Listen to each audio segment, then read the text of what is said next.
Hola, soy Anabel González, soy psiquiatra, terapeuta MDR y entrenadora MDR y trabajo en el Hospital de Día de Coruña, en el Complejo Universitario de A Coruña, dentro del programa de trastorno mental grave. Y ahí llevo un programa de trauma y disociación en el que trabajamos desde hace muchos años con MDR, tanto en formato individual como grupal. La idea de esta presentación es hablaros en este año 2021 de cómo está el nivel de evidencia de MDR, qué tipo de estudios tenemos, cuáles son las principales revisiones y las principales aplicaciones. Os voy a compartir pantalla.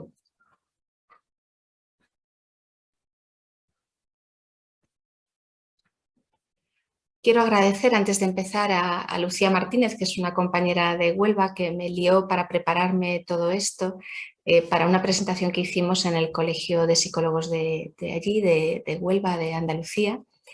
Y también al doctor Miguel Ángel Santéz, Marco Pagani y Peter Lieberman, que me cedieron algunos de sus materiales de presentaciones muy interesantes que ellos habían realizado previamente.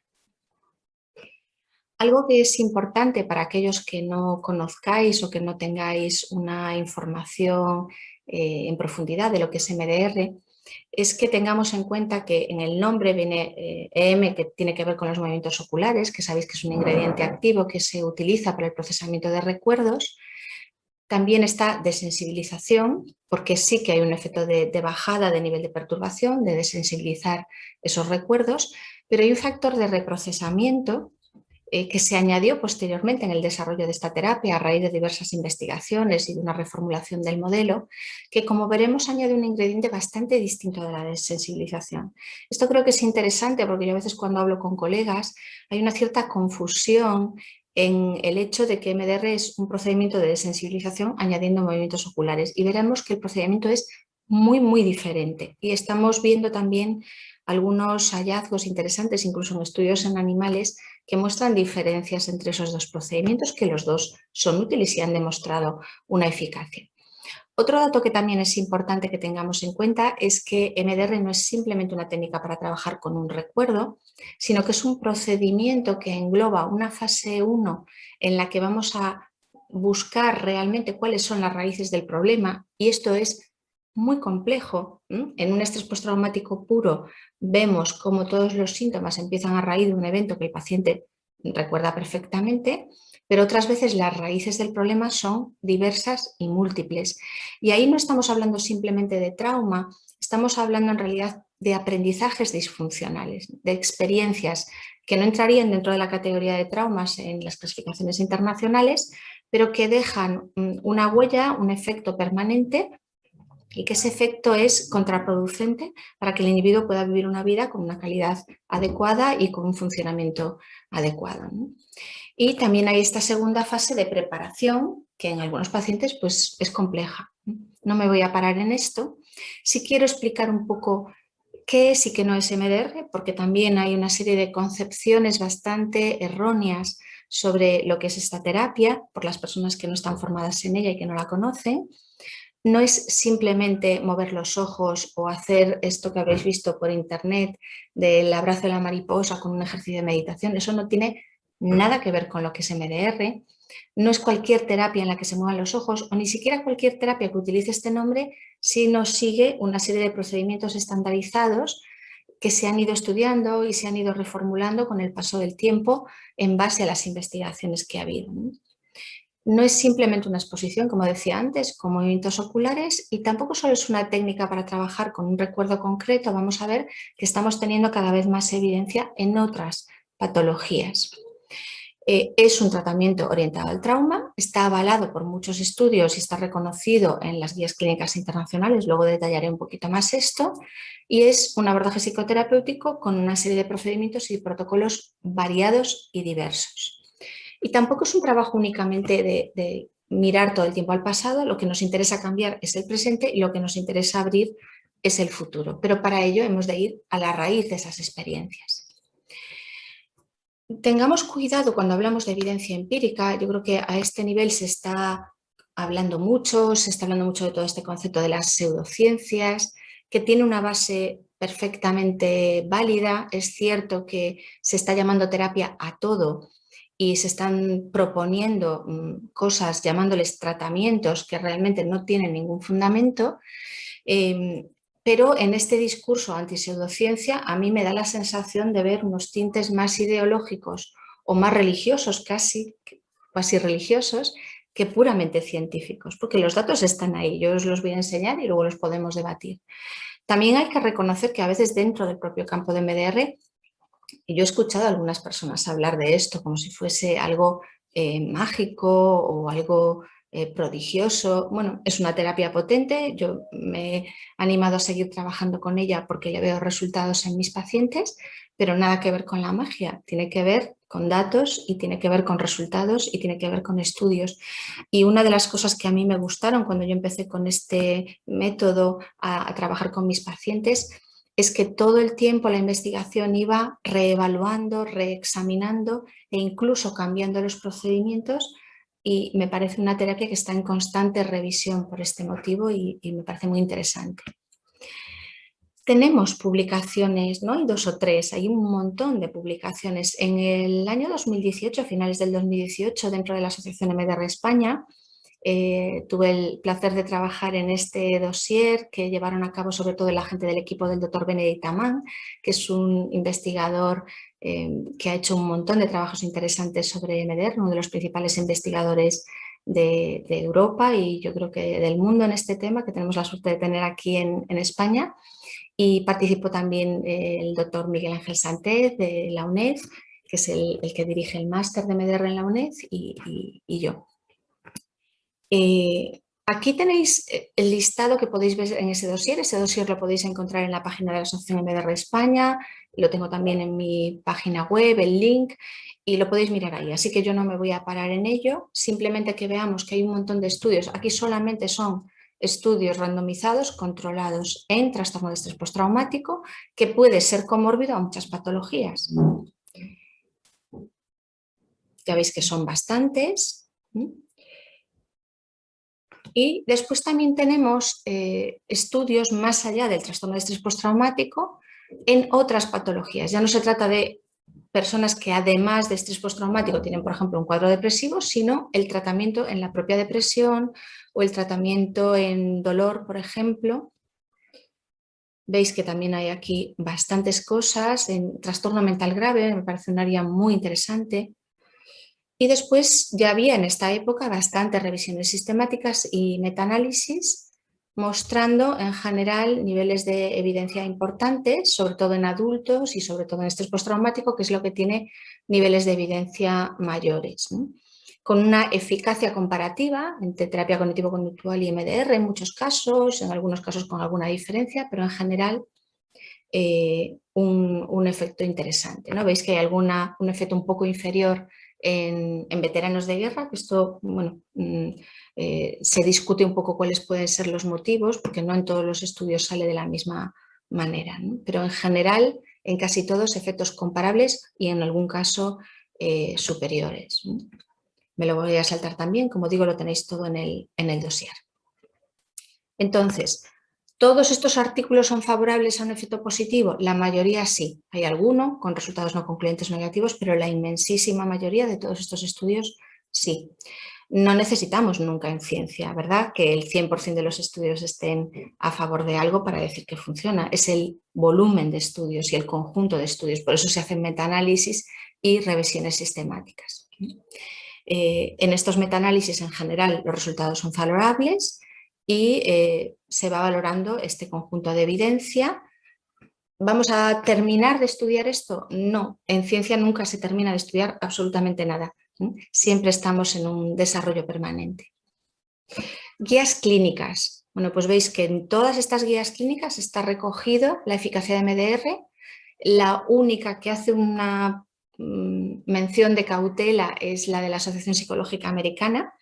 El resto, todos están reconociendo MDR con distintos niveles, pero como una terapia eficaz.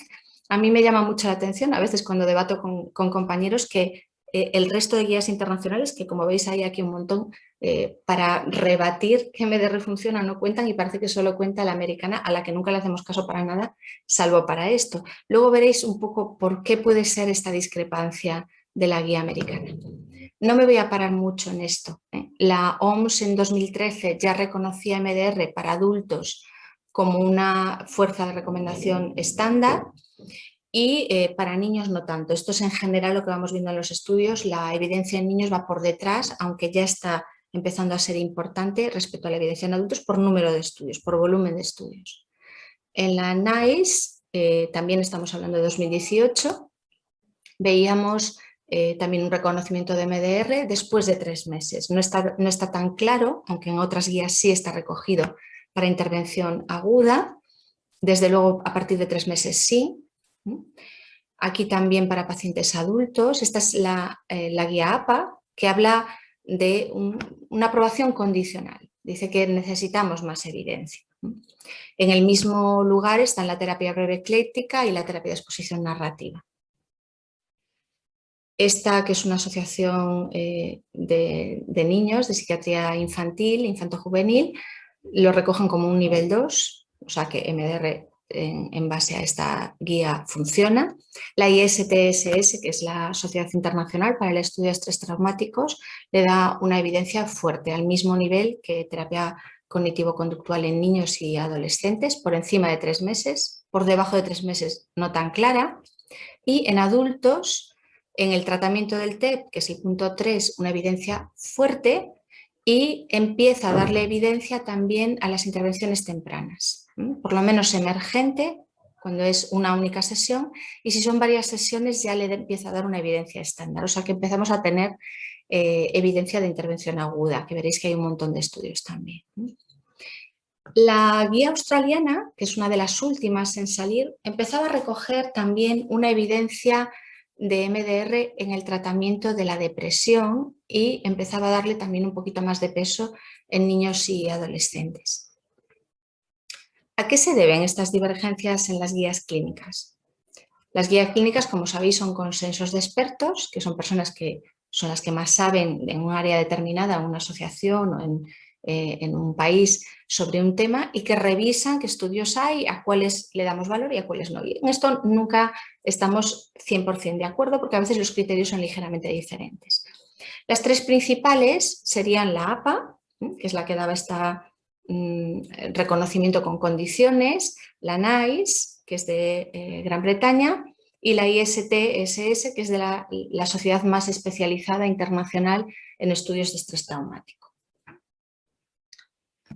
La recomendación en las 3 es ligeramente diferente. La ISTSS es la que le da un reconocimiento mayor, tanto en niños como en adultos. La NICE le da reconocimiento en adultos claramente por encima de 3 meses y por debajo con ciertas dudas. Y la APA no analiza la intervención temprana y no analiza la intervención en niños, y la recomendación que da para MDR es condicional, ¿no? También está aquí esta, digamos, excepción del trauma bélico que luego veremos. Bueno, una de las razones que se exponían en el último congreso europeo de MDR por Christopher Lee era esta. ¿Cuándo se recoge la evidencia? ¿En qué momento, a partir de qué base de datos de estudios, se analiza esta evidencia? Entonces lo que vemos es que la que está revisando una evidencia más obsoleta es la APA. Y esto tiene bastante sentido porque está analizando evidencia de 2012 en esta base de datos de ANCEP y la versión inicial de esta base de datos. En cambio, la NICE y la guía de la ISTSS revisan datos muy posteriores. Claro, del 2012 al 2018 se han publicado muchísimos estudios y estudios pues, cada vez de mayor calidad. Esta es una de las explicaciones. Y otra de las razones es que no se analizaban exactamente el mismo tipo de pacientes. En la APA se exigía un 100% de cumplimiento de criterios de TEP, la NICE y la ISTSS eran un poquito más laxas, es decir, valían con pacientes que tuviesen síntomas de TEP aunque no llegasen totalmente a cumplir criterios en el 100% de los casos. ¿Cuál es la opción buena? Bueno, lo cierto es que la ANCEP, que es la base de datos que inicialmente usó la APA, en sus últimas versiones ya no sigue el criterio que seguía la APA. Es decir, las versiones modernas y por las bases de datos en las que se van a basar las revisiones posteriores incluyen pacientes con niveles de diagnóstico un poquito más bajos. O sea, todos dentro del mismo rango, pero que no en el 100% de los casos tengan que cumplir criterios completos. Claro, si no metemos a diagnósticos en los cuales los pacientes tienen síntomas postraumáticos, aunque no lleguen en el 100% de los casos a cumplir criterios, se excluyen, por ejemplo, estos estudios, que son estudios muy importantes, en los que se analiza el efecto de MDR en mujeres supervivientes de abuso sexual, en víctimas de maltrato o en personas que pidieron ayuda por recuerdos traumáticos, pero que a lo mejor no tenían todos ellos un cuadro clínico de TEP. Sabemos que en algún tipo de traumas o en alguna historia de trauma, por ejemplo en la infancia, la sintomatología de TEP no se desarrolla de una forma tan nítida, pero excluir a estos pacientes no tiene demasiado sentido, ¿no? Bueno, esto es lo que decían las guías clínicas y todas ellas, como veis, la más tardía es de 2018, estamos en 2021, en ciencia en 3 años se puede publicar un mundo de cosas. Ha habido publicaciones posteriores, vamos a revisarlas un poquito.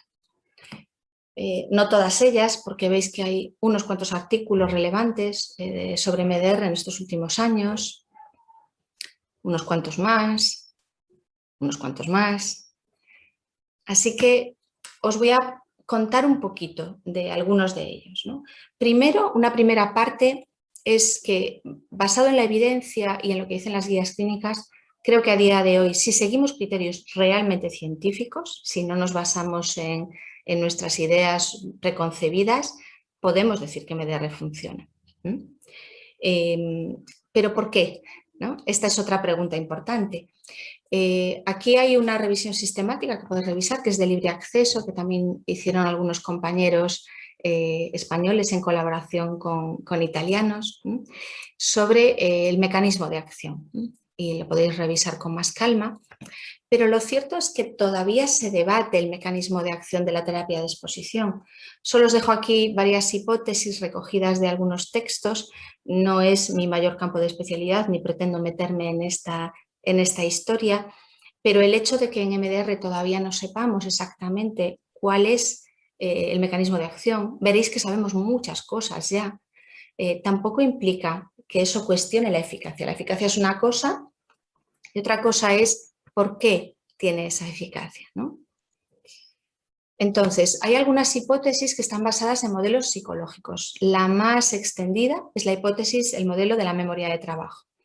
Lo que va a decir es que el movimiento ocular y otras formas de estimulación van a agotar la capacidad de la agenda visoespacial y del ejecutivo central y compite con los recursos de esta memoria de trabajo, lo cual va a hacer que el recuerdo, una vez que se active y esté en esta memoria, se va a degradar y entonces no se va a almacenar de la misma manera. Así la persona se va como distanciando del recuerdo traumático. También se plantea cuál es el ingrediente activo, ¿no? Es el movimiento ocular, produce un efecto, pero ¿cuál es el mecanismo? También se habla de la atención dual, de que el hecho de atender a un aspecto y a otro, la atención dual propiamente se refiere a estar aquí atendiendo al recuerdo. Pero también vamos a ver estudios que hablan de una atención dual a diversos estímulos. En cierto modo, atender al recuerdo y atender al movimiento ocular significa que yo tengo que tener como una especie de atención dividida. Y esto podría ser lo que produce el efecto, porque se han visto ciertos efectos en los recuerdos también con otras tareas que implican lo mismo, como recuento inverso o jugar al Tetris. Algo que se ha replicado mucho y que se ha visto en muchos estudios es que hay una activación del sistema nervioso parasimpático. Y desde ahí se propuso inicialmente que habrían cambios fisiológicos similares a los que se producen durante una de las fases del sueño, hipotetizando que al haber movimientos oculares como los que ocurren espontáneamente en la fase de REM, de movimientos oculares rápidos durante el sueño, esto tendría que ver con el efecto de MDR. Sin embargo, una cosa muy interesante que hay en ciencia es que a veces los estudios nos contradicen.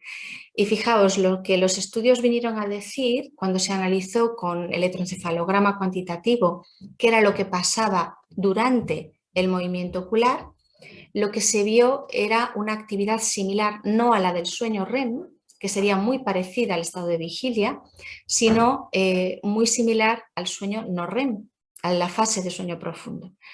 En las dos fases del sueño se van a producir procesos relacionados con la memoria, con el almacenamiento de los recuerdos emocionales, con la consolidación de la información.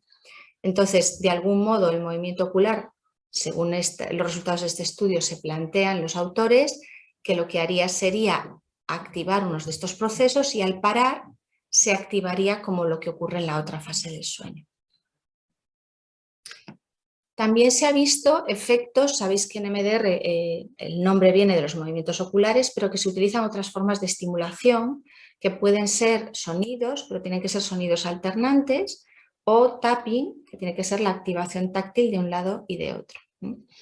Aquí se vio que la estimulación táctil disminuía la reactividad a escenas negativas y también que incrementaba la activación positiva. Esto se utiliza en MDR en lo que es la instalación de recursos y una serie de procedimientos que lo que van a hacer no es trabajar sobre el recuerdo traumático, sino sobre memorias de tonalidad positiva. Este es un estudio muy interesante en la revista Nature, que es una revista muy prestigiosa, no es nada fácil publicar aquí. Y entonces se empezaron a hacer estudios en modelos animales. Esto ya nos va a proporcionar una manera de estudiar estos mecanismos desde otro punto de vista, desde otra perspectiva. Y lo que describieron fue una vía neural que mediaba la atenuación del miedo.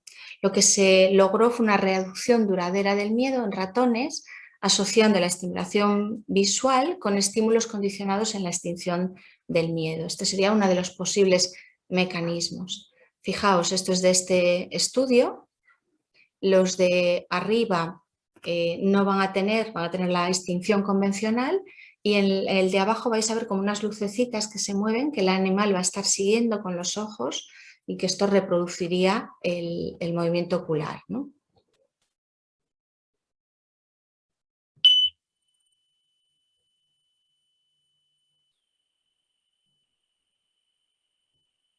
Fijaos que el animal de arriba se queda como congelado.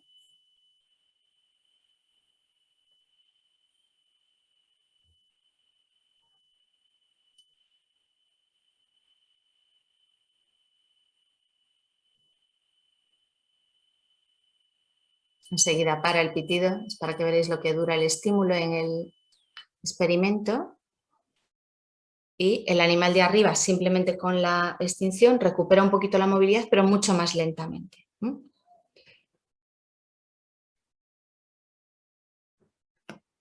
También se vio una facilitación del acceso a la emoción en un estudio con resonancia magnética y se vio un incremento de la activación de la amígdala derecha y disminución del córtex prefrontal dorsolateral izquierdo, ¿no? Y se vio que había como un incremento del procesamiento límbico y una disminución de la activación prefrontal. Esto que parece un poco lioso lo vemos en clínica. En clínica vemos que la estimulación bilateral favorece en algunos pacientes que tienen más nivel de desconexión emocional unos niveles mayores de conexión, ¿no? Y nos da también una vía terapéutica interesante que va más allá del procesamiento de recuerdos. También se vio que los movimientos de seguimiento eran efectivos en reducir el condicionamiento del miedo. Aquí se crearon memorias de miedo mostrando insectos como este, y se vio que las respuestas condicionadas de la memoria de miedo, cuando se reactivaba en un momento concreto, no cuando ocurría en cualquier momento, fueron menores cuando se utilizaba el movimiento ocular. Un estudio también muy interesante. Este es en humanos, ya no es en roedores como el anterior que os estaba mostrando. Este también es otro modelo animal de condicionamiento del miedo. Se vio que los movimientos oculares, aquí no se utilizaban lucecitas, ¿no? Porque podríamos pensar, oye, a lo mejor es que va siguiendo las lucecitas y haces que se mueve y no tiene que ver con el movimiento del ojo. Aquí se hizo estimulación eléctrica bilateral en los párpados directamente para imitar los movimientos oculares y se vio que hacer esto durante la extinción del miedo acortaba la recuperación de las respuestas de miedo condicionadas.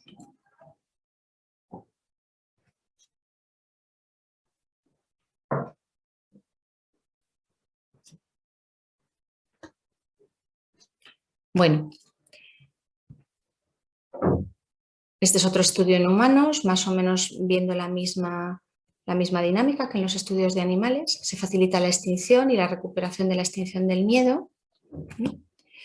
Y después hay otros estudios interesantes basados en modelos neurobiológicos en los que se ven estudios de neuroimagen funcional y en ellos se ve en general cómo en el estrés postraumático lo que vamos a tener es una amígdala, las áreas más del sistema límbico más disparadas y en cambio las áreas reguladoras prefrontal, cingulado anterior menos activas.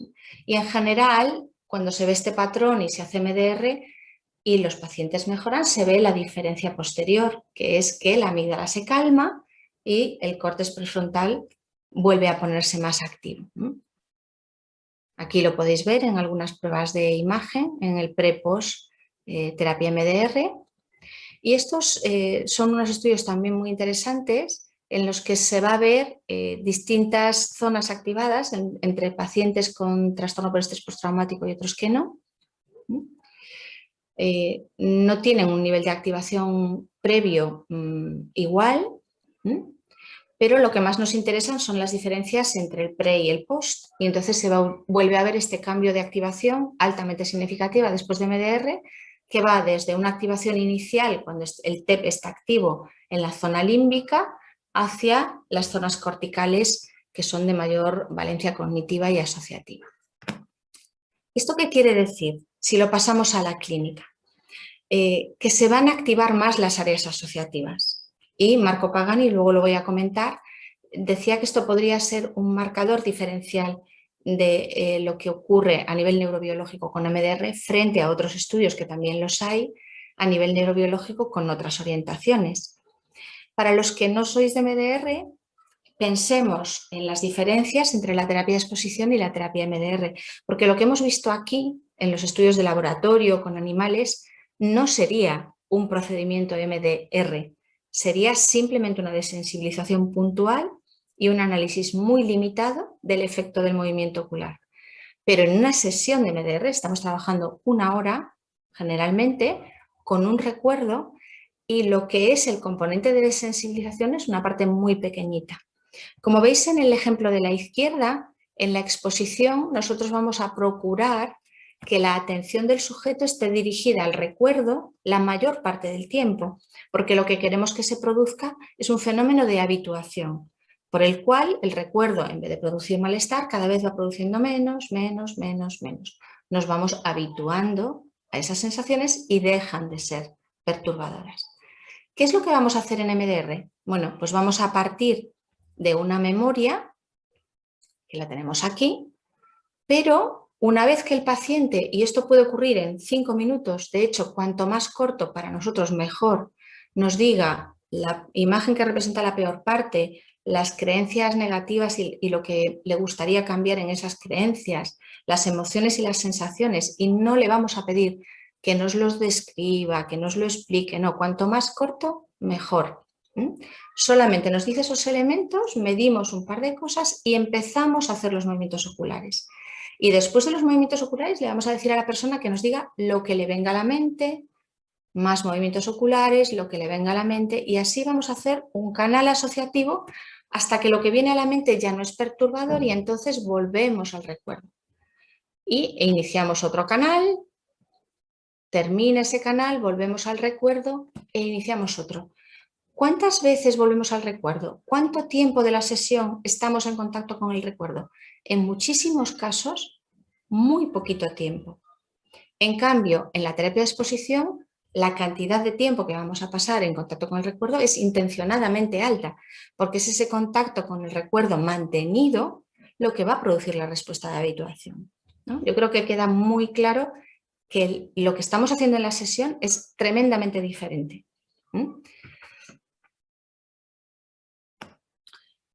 Hay algunos estudios que analizan esto un poquito más, ¿no? Por ejemplo, este estudio de Lee analiza si el ingrediente activo es el componente de exposición, es decir, los pacientes que vuelven al recuerdo más veces o que en esas asociaciones lo que va viniendo tiene que ver todavía con el recuerdo y entonces a lo mejor resulta que es la exposición realmente, ¿no? En ese caso, los que tienen más tiempo de exposición deberían mejorar más. Lo que se vio es que no es así, no en las sesiones de MDR. Lo que tenía más que ver con el efecto es la cantidad de tiempo que el paciente podía estar en lo que nosotros llamamos atención dual, es decir, conectado con el recuerdo, pero a la vez en el aquí y ahora, en el presente. Y este estudio de Rogers también explica algo parecido, que son diferencias entre la exposición y la terapia MDR, que es un efecto, una curva de efecto diferente, ¿no? En la exposición se produce una bajada de perturbación, pero es más gradual. En MDR la bajada es más marcada, lo cual indica que el mecanismo tampoco va a ser el mismo, ¿no? Esto es lo que os comentaba de Pagani y encaja perfectamente con este esquema que os ponía de lo que ocurre en la exposición y lo que ocurre en MDR. Aquí lo que se veía era la activación de un área multiasociativa cortical. ¿Qué quiere decir? Es un área que está relacionada con un montón de asociaciones. ¿Tiene sentido que veamos esto en un cerebro después de hacer MDR? Sí, claro, porque lo que estamos haciendo en las sesiones es potenciar este proceso asociativo. Es como si el recuerdo se fuese conectando con distintas redes de memoria y fuese perdiendo fuerza. Esto es lo que vemos en la sesión y en el cerebro lo que vemos es que esta área multiasociativa cortical está activada después de MDR, en cambio cuando comparamos estos estudios con otros estudios, con otras terapias, este cambio no se ve. Entonces, Pagani lo propone como una especie de firma neurobiológica de MDR y habrá que seguirlo estudiando. Algunas curiosidades sobre la evidencia empírica de los movimientos oculares. No me voy a extender mucho porque también podéis tener en mi página web una ponencia de diciembre de 2018. También la tenéis en el canal de MDR de la asociación MDR, MDR Spain, y de YouTube. Entonces, miradlo ahí, han cambiado cosas, habría que actualizar cosas, pero muchas todavía están vigentes. Lo que sí querría destacar es que los movimientos oculares, ya desde este metaanálisis de Lee y Kuipers de 2013, han mostrado que son un ingrediente activo. En estudios de laboratorio, el tamaño del efecto, que es un parámetro que nos sirve para cuantificar estas cosas, es grande y significativo. Y en los estudios clínicos moderado y significativo. O sea que sí, no es lo mismo hacerlo con movimientos oculares que hacerlo sin ellos. Pero también os decía antes, no todo es MDR, no todo lo que emplea movimientos oculares. A mayor fidelidad del método, a mayor rigor en los protocolos, mejor formación de los profesionales, mejor efecto. Esto parece también muy obvio, pero hay estos dos estudios que también lo han mostrado claramente. Otro dato interesante, esto quizás os pueda parecer curioso a los que trabajáis con MDR y es una de las razones por las que yo siempre promuevo que leamos investigación, que revisemos artículos, porque realmente si no estamos reciclándonos a través de la literatura científica podemos acabar creyendo cosas erróneas y estar súper convencidos de ellas. Aquí lo que se vio fue una comparativa entre movimientos oculares, el tapping y los tonos, que son las tres maneras de estimulación bilateral que se suelen utilizar en MDR. Y lo que se vio es que los pacientes preferían los tonos frente a los movimientos oculares y a recordar solo. Los terapeutas eran de una opinión similar, pero, sin embargo, lo que decían los datos es que los movimientos oculares funcionan mejor, que son más potentes. A veces, tanto los pacientes como los terapeutas pueden tender a usar más el tapping porque es como más cómodo y como menos extraño, ¿no? Estar moviendo los ojos pues puede producir a veces un cierto cansancio. Pero si nos vamos a la literatura científica, usaremos más los movimientos oculares porque han demostrado que funcionan de una manera más clara. Otro dato que también se circula por ahí es todo este tema de las memorias recuperadas. No me voy a meter en ese jardín, ¿no? Ni se trata de eso, pero se cuestiona si los recuerdos que vienen en las sesiones de MDR son veraces o no. Por supuesto, los recuerdos que vienen sobre nuestra historia sobre todo recuerdos de la infancia, muchas veces tienen componentes simbólicos y no debemos de tomarlos siempre como cosas absolutamente literales, pero lo que dicen los estudios es que los movimientos oculares, en algunos estudios de laboratorio, incrementaron los recuerdos verdaderos frente a los falsos. En otro estudio se vio que eran más capaces de reconocer palabras presentadas previamente y menos propensos a falsos reconocimientos.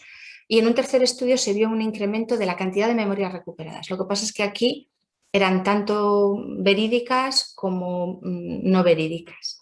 O sea, nosotros tenemos que ser muy cautos a la hora de interpretar lo que al paciente le va viniendo a la cabeza y no dar por sentado que porque al paciente le venga algo, eso sea algo literal. No todos los recuerdos tienen ese componente de literalidad. Y tampoco tendría mucho sentido, como vemos a veces en las películas, que eso tampoco es MDR ni es nada, utilizar esto para recordar recuerdos en un paciente que tenga amnesia. No es un procedimiento forense, es una intervención clínica y como tal hemos de interpretar los resultados. Bueno, y ahora vamos a pasar a evidencia clínica, a algunos estudios recientes. Este es un metaanálisis, el tercero con resultados similares, en el que se ve que MDR tiene menos tasas de abandonos cuando hablamos de terapias orientadas al trauma. Lo que pasa es que muchos pacientes que tienen historias traumáticas, esto de pensar en componentes traumáticos generalmente les produce una respuesta, no a todos, pero más veces evitativa, y parece ser que con MDR tienden a evitar menos el trabajo terapéutico, se les facilita un poco, es como un poco menos duro, quizás porque no necesitamos estar todo el tiempo en contacto con un recuerdo difícil, conectamos un poquito, pero estamos la mayor parte del tiempo haciendo este proceso asociativo y al final el resultado es equivalente, ¿no?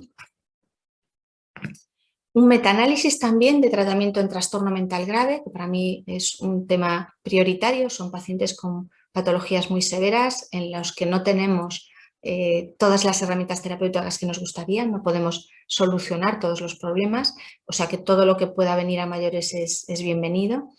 Y se vio que en este estudio había resultados interesantes, ¿no? Si hay trauma, esto lo vamos a ver en muchísimas patologías, tiene sentido utilizar terapias orientadas al trauma. MDR no es la única, es dentro de un grupo de terapias orientadas al trauma en el que están la terapia de exposición y terapias derivadas de lo cognitivo-conductual y otros abordajes, pero tiene sentido que utilizamos terapias orientadas al trauma. Este también es un metaanálisis en depresión en el que se ha visto un tamaño del efecto grande y significativo entre las condiciones de MDR y controles y que no influye tanto la calidad de los estudios. Otra cosa que está pasando últimamente con los metaanálisis es que cada vez los criterios son más estrictos y seleccionan más y hay unos criterios de calidad que a veces barren con todo.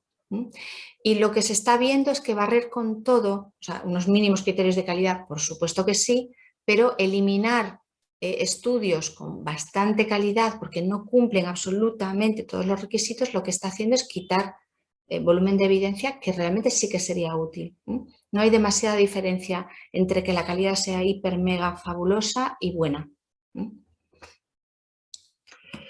Este es otro estudio relacionado con la depresión, pero aquí no se trabaja sobre trastorno depresivo, sino sobre estrés postraumático y se mide el efecto en los síntomas depresivos. También se ha visto un efecto moderado en comparación con los controles activos y un tamaño del efecto global para los síntomas depresivos grande.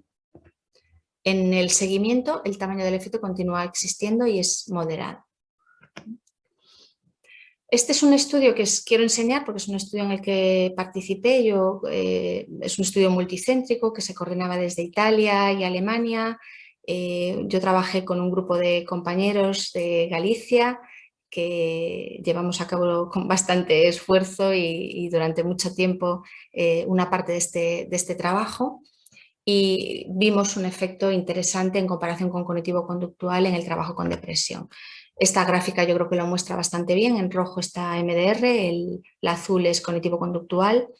Veis que al final en el seguimiento la diferencia se aproximaba mucho, la diferencia no es significativa, pero el efecto es interesante. Y si veis las dos curvas, la segunda parte de la curva corresponde al momento en el que estamos nosotros entrando más en trabajo con recuerdos. en procesamiento de recuerdos. La primera mitad fue más la fase de preparación, o sea que ahí la diferencia como que se ve más. El trabajo fue breve. Para un cuadro depresivo estábamos trabajando con cuadros depresivos recurrentes o crónicos, y las sesiones de procesamiento de recuerdo fueron 8, que realmente no es gran cosa. Así que yo creo que es un efecto interesante, y que tengamos un efecto comparable a cognitivo-conductual, que es la terapia de referencia en depresión, me parece que es algo digno de tener en cuenta. También aquí podéis ver un metaanálisis de intervenciones en refugiados y solicitantes de asilo, en el que se dice que tanto la terapia cognitivo-conductual como MDR son los abordajes más eficaces y que tendrían que estar disponibles de rutina en este tipo de poblaciones. Esto es un poco lo mismo. Y tampoco puedo dejar de comentaros este trabajo en el que participó un grupo de compañeros de la Asociación MDR de Valencia, liderados por Rosa Molero y con la inestimable ayuda del doctor Ignacio Jarero, que es una de las personas que más han investigado sobre el trabajo de MDR en grupos, que veréis que hay un montón de estudios, y fue un trabajo muy bonito, muy interesante, que nuestra compañera Mila Molero expuso este año en el Congreso Europeo de MDR, y en el que se vio pues, un procedimiento que creemos que es exportable a muchas instituciones, organizaciones y asociaciones que están trabajando con poblaciones de altos niveles de traumatización. Porque ahí poder tener un procedimiento que se puede implementar en poco tiempo y de una manera intensiva, y que produce cambios clínicos significativos en comparación con el grupo control, es muy interesante. A lo mejor podríamos tener un efecto, una repercusión en estas poblaciones si esto se pudiese generalizar.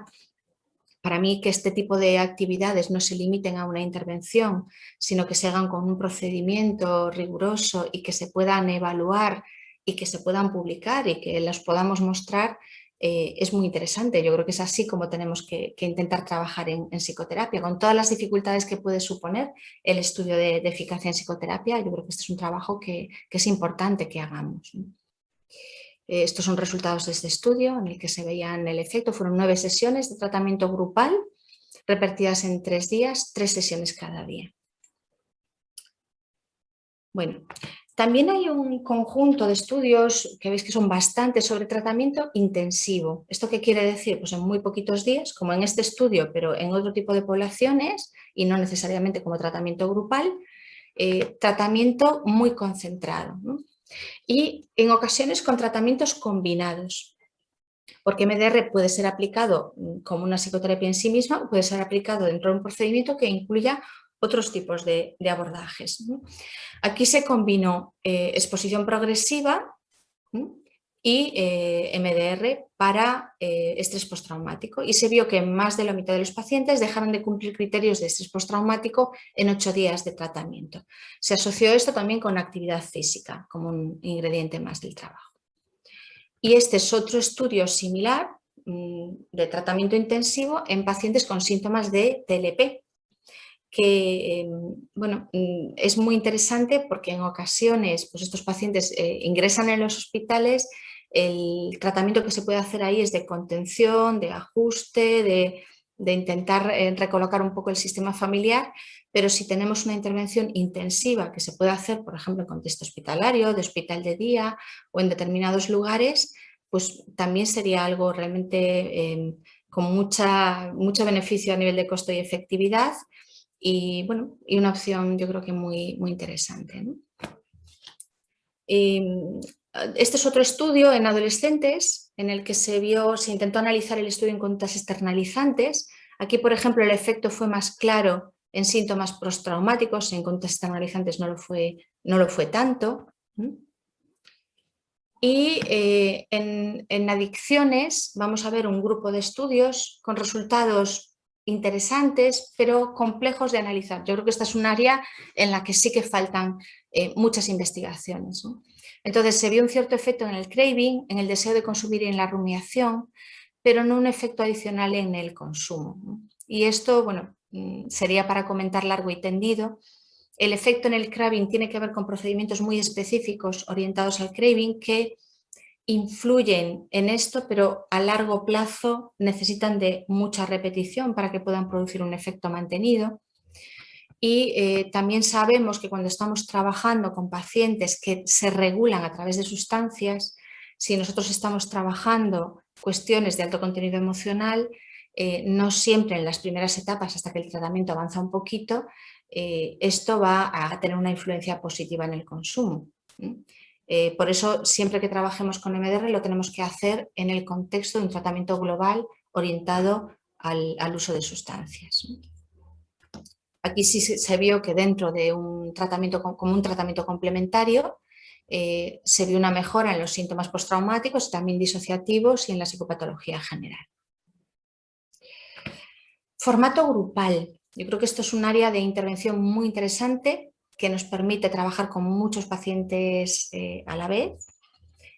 Nosotros en el programa de trauma utilizamos intervención grupal porque en el sistema público todo lo que pueda producirnos una mayor efectividad es muy importante porque tenemos siempre unos recursos muy limitados y se ha visto que los protocolos grupales pueden ser una herramienta efectiva en muchas patologías, incluyendo trastorno de estrés postraumático, depresión, ansiedad y muchas otras aplicaciones. Esto cada vez se está generalizando más, ¿no? Y este es un estudio nuestro dentro del programa de trauma y del grupo de pacientes de trauma complejo, que es una población bastante particular, pacientes con un nivel de complejidad más alto, pero vimos que había una cierta diferencia cuando utilizábamos procedimientos incluyendo estimulación bilateral, procedimientos de MDR o cuando hacíamos solamente el trabajo psicoeducativo general. Niños y adolescentes. Bueno, como veíamos, la indicación en adultos está mucho más clara, en niños y adolescentes está en desarrollo, pero estamos viendo una eficacia de MDR comparable a terapia cognitivo-conductual en reducir el estrés postraumático, la ansiedad y la depresión y tiende a haber una mayor efectividad en periodo más corto de tiempo. Pero estos son resultados todavía preliminares, aquí nos falta todavía mucho que investigar. Y en otras patologías se está utilizando MDR, no porque MDR lo solucione todo, como veíamos en adicciones, como no integremos el trabajo con MDR en un abordaje más global, solo MDR no va a conseguir una mejoría de estos pacientes. Si trabajamos con pacientes psicóticos vamos a tener que combinar abordajes farmacológicos y muchos abordajes psicosociales con el trabajo que podemos hacer con MDR. Pero lo cierto es que el trauma es un elemento transdiagnóstico. Entonces hay muchos pacientes en los que nosotros vamos a poder aplicar MDR, aunque no tengan un trastorno por estrés postraumático comórbido, porque sí que tienen síntomas postraumáticos y sí que vamos a ver que algunas de las cosas que les suceden se derivan de esos antecedentes traumáticos. Este libro de la derecha es un libro que yo he publicado recientemente, más a nivel de divulgación, en el que se explican muchos ejemplos de aplicaciones clínicas con las que yo he trabajado, ¿no? Por supuesto cambiando datos para preservar la intimidad de los pacientes, ¿no? Y un poco lo que es el modelo a nivel global, qué cosas tenemos que tener en cuenta. Pues, por ejemplo, se trabaja mucho con autocuidado, se trabaja mucho con regulación emocional, se trabaja mucho con el tema de apego, no es simplemente los elementos traumáticos. Y aquí tenéis dos libros de la persona que desarrolló el método, que es Francine Shapiro. El de Supera tu pasado es un libro más divulgativo, pero bueno, si no tenéis interés de profundizar en la herramienta como terapeutas o trabajar con ella, puede ser suficiente para entender un poquito cómo es el modelo. Y el libro de la izquierda, que es digamos la referencia básica, la tercera edición del manual de MDR, por si lo queréis revisar un poquito más en profundidad. Si os interesa formaros en esta orientación, podéis consultar la Asociación Española de MDR, la web es www.mdr-es.org. Si queréis más recursos sobre trauma, información sobre MDR, evidencia empírica, en mi web también tengo colocadas unas cuantas cosas, en abelgonzalez.es. Y podéis también seguir algunas de las presentaciones que yo hago, que las tengo en esta página de Instagram, en Anabel González Emociones 5.0. Y esto es una revisión rápida de todo esto. Hay muchísimas más cosas que decir, por supuesto, y muchos temas que están abiertos a más investigación y a más estudios, pero yo creo que a día de hoy podemos decir con datos en la mano que MDR funciona, que tenemos muchas claves ya de cuál es el mecanismo que hace que funcione. Es apasionante la investigación en este campo, que nos está descubriendo áreas del cerebro y aspectos de su funcionamiento que antes a lo mejor no contemplábamos desde esta perspectiva. O sea que yo creo que por curiosidad científica nos puede parecer interesante hacer un seguimiento de lo que pasa con esto. Y los que trabajáis con MDR, yo creo que toda esta retroalimentación con la investigación, yo con los alumnos del máster, los que me conocen saben que soy muy insistente con esto de revisar la evidencia, leernos los artículos que se publican recientemente, porque necesitamos revisar lo que hacemos a la luz de lo que va ocurriendo y ver y explicar para qué tenemos una indicación clara y para qué otros aspectos todavía no la tenemos. Queda mucho por hacer, queda mucho para investigar, pero bueno, yo creo que es una orientación interesante que puede aportar cosas y creo que en el campo de la salud mental todo lo que aporte suma y multiplica. Gracias por vuestra atención.